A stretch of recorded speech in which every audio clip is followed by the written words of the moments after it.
प्यारे मित्रों, आराध्य जीवन सत्संग में आपका हृदय से स्वागत है। मित्रों, सदगुरुदेव कहते हैं, प्रेम न बारी उपजे, प्रेम न हाट बिकाए, राजा प्रजा जो रुचे, शीस दे ले जाए। अर्थात परमात्मा का वास्तविक स्वरूप प्रेम है, जो किसी बाहरी खेत में नहीं उपजता और तो और इसे किसी बाजार में खरीदा भी नहीं जा सकता। मित्रों, प्रेम कभी बनाया नहीं जाता, ये तो हृदय में ठीक ऐसे निकलता है जैसे पौधे में पुष्प निकलता है। वास्तव में प्रेम ही परमात्मा है। इसीलिए तो सदगुरुदेव कहते हैं, राजा प्रजा जो रुचे, शीस दे ले जाए। अर्थात जिसके हृदय में अहंकार नहीं, वही प्रेम को समझ सकता है।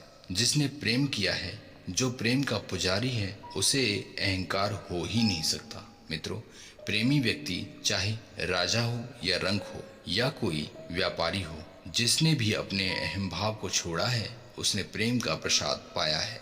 मित्रों, प्रेम का एक ही गुण है, वो है एक समानता। और ये किसी अमीर गरीब को देखकर नहीं होता। प्रेम का अर्थ है मृदु होना, अर्थात मीठा होना। करुणा भाव किसी जाति पद या छोटा बड़ा देखकर नहीं आता।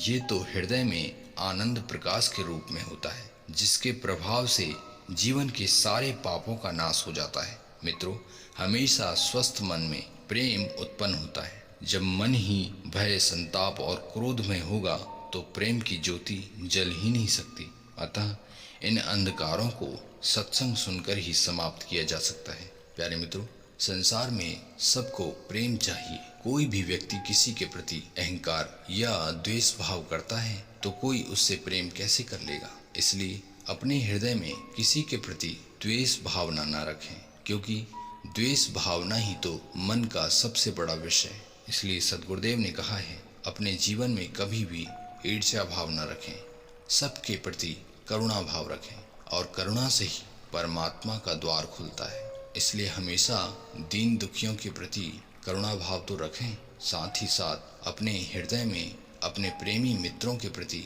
निस्वार्थ भाव भी रखें, क्योंकि छल कपट के द्वारा अपना ही नुकसान होता है। इसलिए दूसरों का भला चाहोगे तो खुद का भला तो स्वाभाविक है। इसलिए प्यारे मित्रों, अपने जीवन में प्रेम को प्राथमिकता दें, यही मुक्ति का द्वार है। प्यारे मित्रों, ऐसे ही सत्संगों को अपने जीवन में सजाए रखें, क्योंकि सत्संगों के द्वारा ही जीवन का मूल्य बढ़ता है। अतः जहाँ भी मिले, जैसा भी मिले, सत्संग को अपने जीवन में उतारें। सत्संग को पहचानने के लिए अपनी विवेक बुद्धि की आवश्यकता होती है, और विवेक बुद्धि सद्गुरु के द्वारा ही आती है। इसलिए सद्गुरु की वाणी को हमेशा सुनते ही रहें। प्यारे भक्त प्रेमियों, ऐसे ही आध्यात्मिक सुविचारों के लिए अपने आराध्य जीवन सत्संग से जुड़े रहें।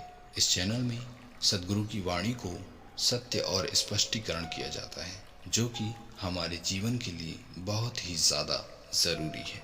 प्यारे मित्रों, आज की ये प्रेरणा आपको कैसी लगी, कृपया हमें कमेंट ज़रूर करें। अपने स्वास्थ्य का विशेष ख्याल रखें। मिलते हैं अगली ऐसी ही प्रेरणा में। तब तक के लिए हमें आज्ञा दें। नमस्कार, धन्यवाद, जय हिंद, वंदे मातरम।